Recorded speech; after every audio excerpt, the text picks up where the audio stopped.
बिस्मिल्लाहिर्रहमानिर्रहीम। अस्सलाम वालेकुम स्टूडेंट्स। हमारी एक्सरसाइज 9.5 के लिए जो टॉपिक है वो basically non exact differential equation को सॉल्व करने के लिए है। ठीक है, हमने प्रीवियस एक्सरसाइज में देखा कि एग्जैक्ट डिफरेंशियल इक्वेशन क्या होती है और उसको सॉल्व कैसे करना है। अगर एग्जैक्ट नहीं है तो उसे फर्दर एग्जैक्ट बनाया कैसे जा सकता है, हमने ये सारा कुछ प्रीवियस में देख चुके हैं।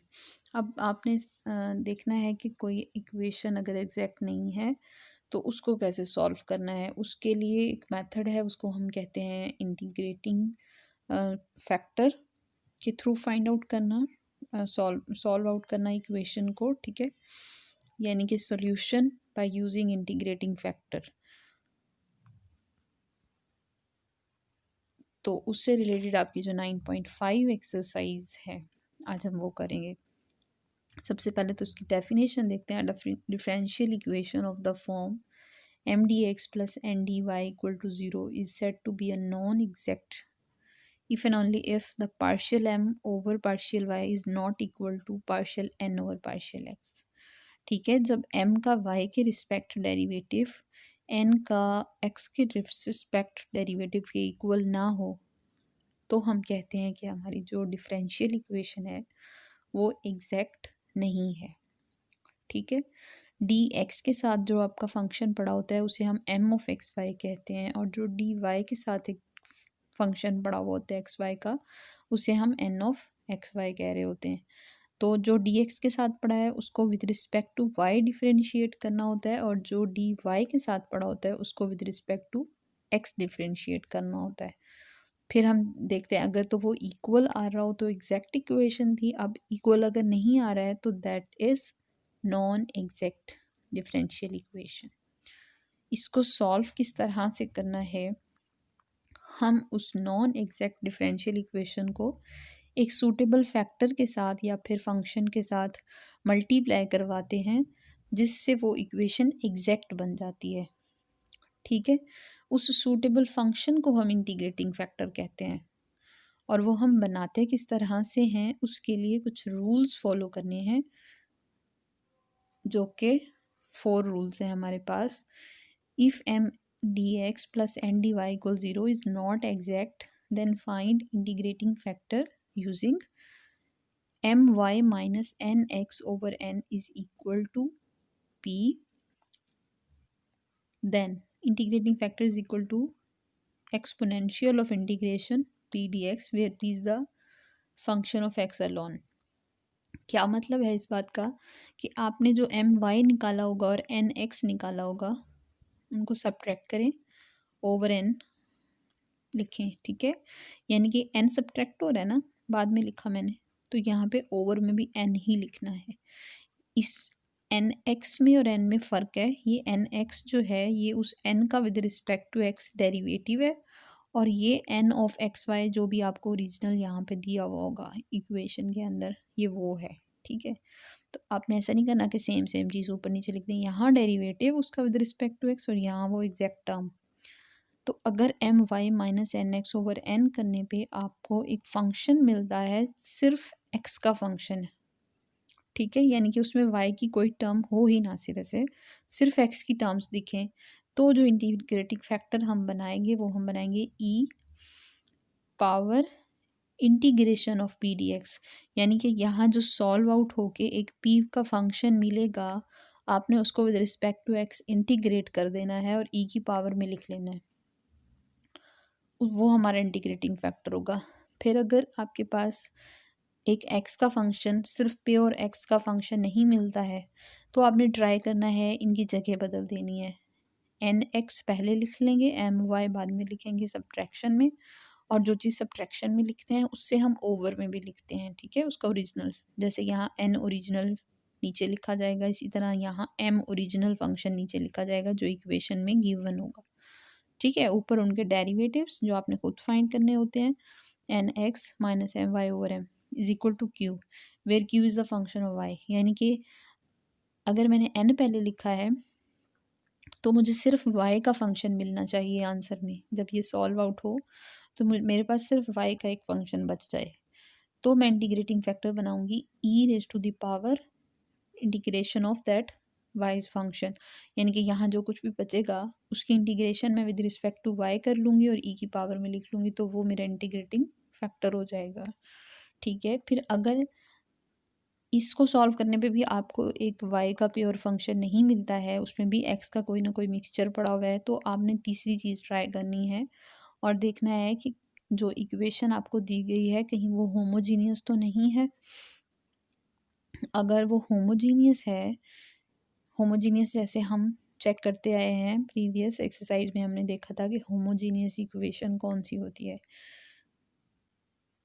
तो अगर तो इक्वेशन होमोजीनियस है तो उसका इंटीग्रेटिंग फैक्टर होगा 1/xm plus y N, where it must not be zero, क्योंकि ओवर में लिख रहे हो तो आपने देखना है कि x M plus y N बना कर देखेंगे कहीं वो ज़ीरो तो नहीं हो रहा, फिर उसको ओवर में लिख लेंगे तो वो इंटीग्रेटिंग फैक्टर बन जाएगा। ठीक है, फिर अगर ऐसा भी नहीं होता है, होमोजीनियस भी नहीं है, और आपको जो डिफरेंशियल इक्वेशन दी गई है उसकी फॉर्म कैसी है कि y f of x y d x plus x into g of x y d x, यानी कि कोई वाई वेरिएबल है, स्पेसिफिकली वाई लिखा हुआ है सिर्फ, और उसके साथ कोई फंक्शन पड़ा हुआ है एक्स वाई के प्रोडक्ट का, और इसी तरह से एक एक्स है और उसके साथ जी ऑफ एक्स वाई का प्रोडक्ट का फंक्शन पड़ा हुआ है,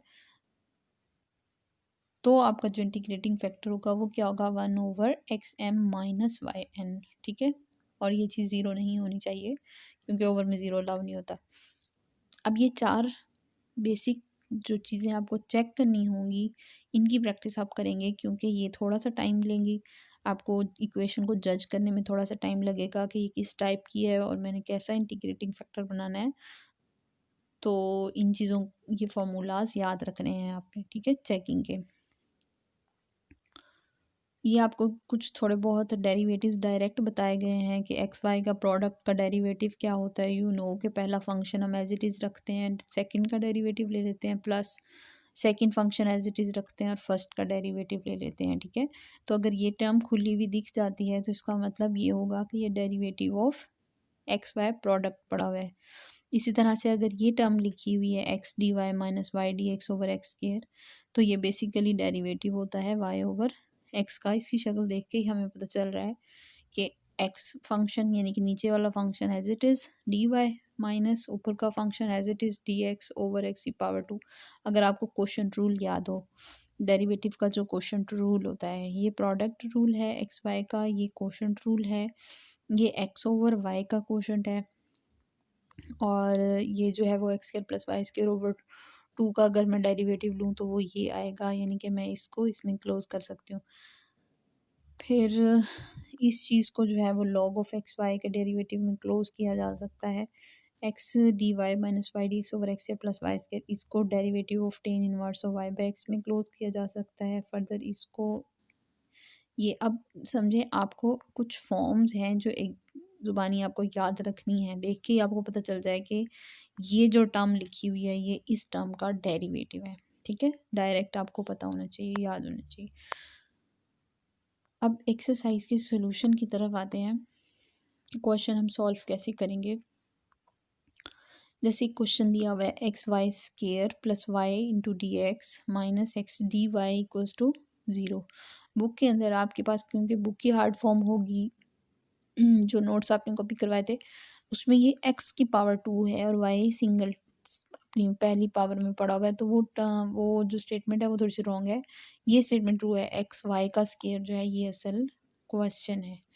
ठीक है, इसको सॉल्व कैसे करना है, आपको एक क्वेश्चन दे दिया गया, ये अब इसको मैं एम ऑफ एक्स वाई कह सकती हूँ और ये मेरा फंक्शन जो है वो एन ऑफ एक्स वाई है। ठीक है, तो मैंने लिखा m equals x y square plus y, n equals minus x. अब इसको with respect to y differentiate करना है, जो आपका डी एक्स के साथ फंक्शन बड़ा होता है उसको with respect to y differentiate करते हैं। तो एम वाई इक्वल्स, इसके डेरिवेटिव क्या होगा, विद रिस्पेक्ट टू वाई ले रहे हैं तो एक्स को एज अ कांस्टेंट ट्रीट करेंगे, तो x जो है वो एज अ कॉन्स्टेंट इसके साथ एज इट इज़ आ जाएगा। वाई स्केयर का डेरिवेटिव होगा 2 पावर स्टार्ट में और एक पावर y जो है वो अपनी एक पावर लेस में आएगा। So it will become 2xy plus y का जो डेरिवेटिव है विद रिस्पेक्ट टू y अगर लिया जाए तो वो 1 होता है। इसी तरह n का विद रिस्पेक्ट टू x में डेरिवेटिव लूँगी तो x का with respect to x derivative 1 होगा और ये माइनस का साइन वैसे आ गया। Now notice that my is not equal to nx। तो चूंकि ये एक नॉन एग्जैक्ट डिफरेंशियल इक्वेशन है तो अब हम इसके ऊपर इंटीग्रेटिंग फैक्टर फाइंड करने की कोशिश करते हैं। सबसे पहला रूल हम चेक करेंगे कि m Y minus N x over N करने पे सिर्फ एक्स का फंक्शन मिलता है या नहीं मिलता। तो ये वैल्यूज़ चूँकि आपने ऊपर फाइंड कर ली होंगी, इसको पुट करने और सॉल्व करने में ज़्यादा टाइम नहीं लगेगा। 2xy plus 1 minus minus plus 1 over this n जो कि ओरिजिनल n है माइनस एक्स वो नीचे लिखा। तो आप देखें कि ये सिर्फ x का फंक्शन तो नहीं मिला ना आंसर में, y भी इन्वॉल्व है। इट मीन पहला रूल तो अप्लाई नहीं हो रहा। दूसरा रूल क्या था कि आप एन एक्स को पहले लिख लें, एम वाई को बाद में लिखें और ओवर में भी एम का ही फंक्शन लिखें। तो ये पुटिंग कर दी, एन एक्स चूँकि -1 के इक्वल था, एम वाई जो था वो 2xy प्लस 1 था, तो ये माइनस की वजह से इसके साइन चेंज हो गए। ओवर एम का जो फंक्शन आपको ओरिजिनल इक्वेशन में गिवन था x² प्लस वाई, वो पुट किया, इसको थोड़ा सा सॉल्व किया। ये -2 था, कॉमन लिया, इसको 1 plus x y over 1 plus x y cancel out करके जब हमने नोटिस किया तो ये सिर्फ y का फंक्शन है, इसमें x की कोई टर्म इन्वॉल्व नहीं है। ठीक है। इट मीन्स अब हम इसको इंटीग्रेटिंग फैक्टर बना सकते हैं e to the power minus integration of 2 over y d y. Now you know the integration. अगर आपके पास ये 2 कांस्टेंट बाहर चला जाए और 1 ओवर वाई रह जाए तो 1 ओवर वाई की इंटीग्रेशन क्या होती है। कोई भी फंक्शन जो नीचे पड़ा हो उसका डेरिवेटिव ऊपर हो तो उसका फिर नेचुरल लॉग ले लिया जाता है। सो ये -2 स्टार्ट में पड़ा हुआ है, 1 ओवर वाई की इंटीग्रेशन नेचुरल लॉग वाई, तो e raise to the power -2 natural log y. अब पावर स्टार्ट में जो होती है वो जो नंबर स्टार्ट में पड़ा होता है वो पावर में चला जाता है नेचुरल लॉग की प्रॉपर्टी की वजह से, तो ये इसकी पावर में आ गया। और आपको पता है ई और नेचुरल लॉग एक दूसरे का ऑपोजिट होते हैं, इन्होंने एक दूसरे को कैंसिल कर दिया, ये सिर्फ वाई की पावर -2 रह गया। इसको मैं कह सकती हूँ कि ये 1 ओवर वाई का स्केयर है। अब जो आपके पास इंटीग्रेटिंग फैक्टर फाइंड हो गया है, फर्दर क्वेश्चन कैसे सॉल्व होगा, आपने उस इंटीग्रेटिंग फैक्टर को अपनी गिवन डिफरेंशियल इक्वेशन से मल्टीप्लाई कर देना है थ्रू आउट हर टर्म के साथ। ठीक है, पहली टर्म के साथ मैंने 1 ओवर वाई स्केयर लिखा, दूसरी टर्म के साथ लिखा, यहाँ 0 है। अब नोट, इसमें क्या मैं थोड़ा बहुत सॉल्व कर सकती हूँ। 1 बाय वाई स्केयर अंदर ले जाओ, वाई स्केयर से वाई स्केयर कैंसिल, एक्स रह जाएगा, वाई स्केयर से वाई कैंसिल, 1 ओवर वाई रह जाएगा। इसी तरह x over y square d y. अब जो ये फंक्शन है इसको मैं कहूँगी कि ये नया एम वाई है, नया एक एम फंक्शन है। ठीक है, अब आप नोटिस करें कि ये इक्वेशन एग्जैक्ट बन चुकी होगी बिकॉज हमने इंटीग्रेटिंग फैक्टर बनाया ही इसलिए था कि हमारी जो फर्दर इक्वेशन आएगी वो एग्जैक्ट होगी और हम उसे एग्जैक्ट वाले तरीके से सॉल्व करेंगे। So m is equal to x plus 1 over y, n is equal to minus x over y का स्केयर। तो एम को विद रिस्पेक्ट टू वाई करके देखा, एन को विद रिस्पेक्ट टू एक्स करके देखा, दोनों इक्वल आ गए हैं। It means this has become an exact equation, exact differential equation. और आपने प्रीवियस एग्जैक्ट डिफरेंशियल इक्वेशंस की पूरी एक्सरसाइज सॉल्व की होगी, तो उसमें क्या था, क्या हम सॉल्यूशन लिखते थे, हम डायरेक्ट ही उसका सॉल्यूशन बना लेते थे। Integration of m D x plus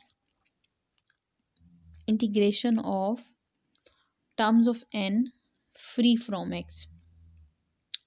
ठीक है, जो आपका एम बन चुका है उसकी integration with respect to x लें और एन की सिर्फ वो टर्म्स उठाएं जिनमें एक्स ना हो, एन के बगैर। ठीक है, फ्री फ्रॉम एक्स। तो हमारा जो एन था वो था -x ओवर वाई का स्केयर, ठीक है, एक ही टर्म है और उसमें भी एक्स इन्वॉल्व है, तो एक्स से फ्री तो इसकी कोई टर्म है ही नहीं, इसीलिए यहाँ कुछ भी नहीं आया। ठीक, तो इस सिर्फ इस टर्म की इंटीग्रेशन होगी, और वो क्या होगी, एक्स की इंटीग्रेशन आपको पता है विद रिस्पेक्ट टू एक्स क्या होती है, एक्स स्क्वायर ओवर 2, पावर ऊपर भी इंक्रीज कर दिया नीचे भी इंक्रीज कर दिया, प्लस 1/y। अब y का जो फंक्शन है वो विद रिस्पेक्ट टू एक्स देखा जाए तो ये कांस्टेंट कंसीडर होगा, तो 1/y एज इट इज़ आ गया, और यहाँ जो 1 ये वाला है इसकी integration with respect to x लेंगे तो x आ जाएगी, so this will become x/y equal to c। तो आपका क्वेश्चन जो है वो इस तरह से सॉल्व हो जाता है। ठीक है, फर्दर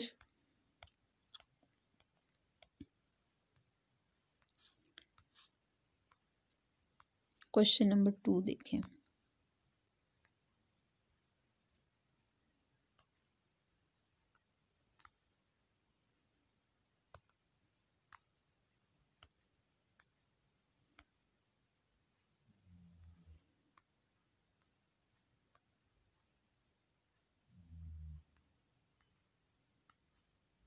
अच्छा, इसके बाद फिर 3 लिखा हुआ है, वो मिस नंबरिंग हो गई होगी।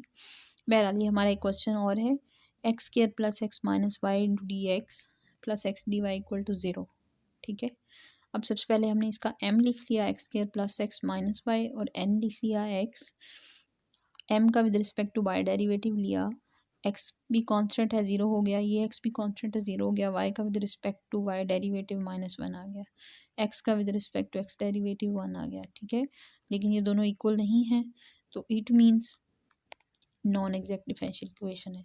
फिर पहली चीज़ my और nx चूँकि हम ऊपर निकाल चुके थे, सिर्फ इनको पुट करना है आपने फॉर्मूले में, my की जगह पे -1 पुट कर दिया और nx की जगह पे 1 पुट कर दिया।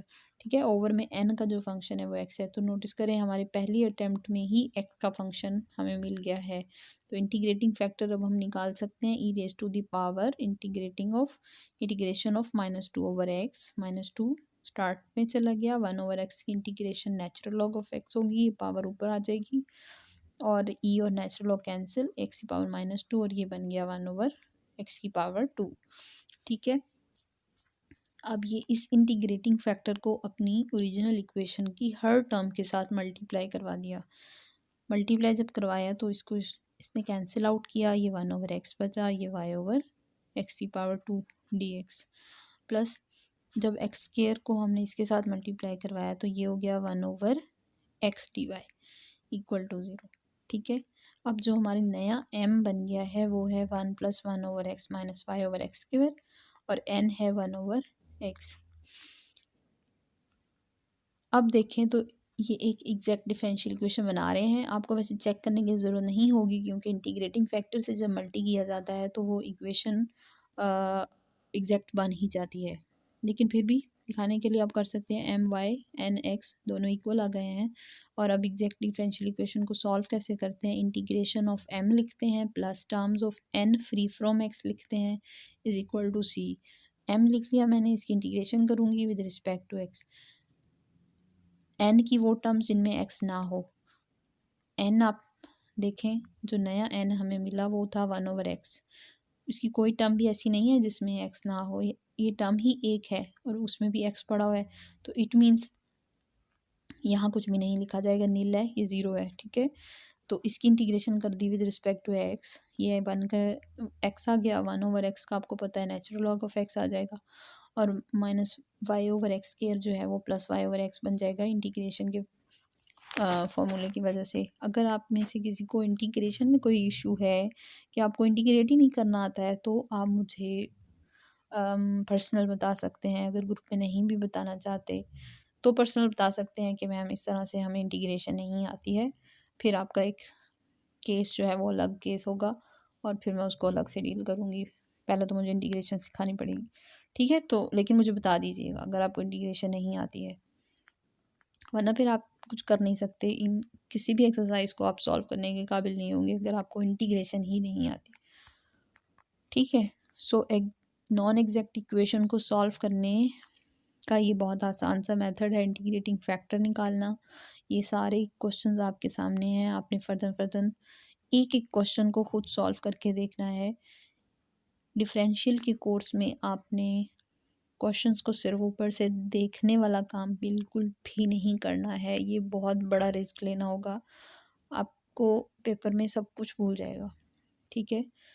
सो try to solve each and every question at least one time. एक बार तो आप अपनी पूरी एक्सरसाइज को अपने हाथ से करेंगे, आपने सिर्फ ये नज़र फेरने वाला काम नहीं करना है, काइंडली, ठीक है। इट्स हम्बल रिक्वेस्ट कि आपने देखने वाला काम नहीं करना है, क्वेश्चंस को खुद सॉल्व आउट करना है एक बार। आपको बाज़ औक़ात चीज़ें बहुत आसान लग रही होंगी कि ये तो बहुत इजी है, हमें करने की ज़रूरत नहीं है, लेकिन जब आप पहली मर्तबा क्वेश्चन को अटेम्प्ट करोगे तो आपके जहन में कुछ भी नहीं होगा। सीरियसली मैंने इस चीज़ को ऑब्ज़र्व किया हुआ है, ठीक है, एक्सपीरियंस किया हुआ है, तो आपने ये रिस्क नहीं लेना है। So best of luck for this exercise. कोई प्रॉब्लम हो तो मुझसे शेयर कीजिएगा।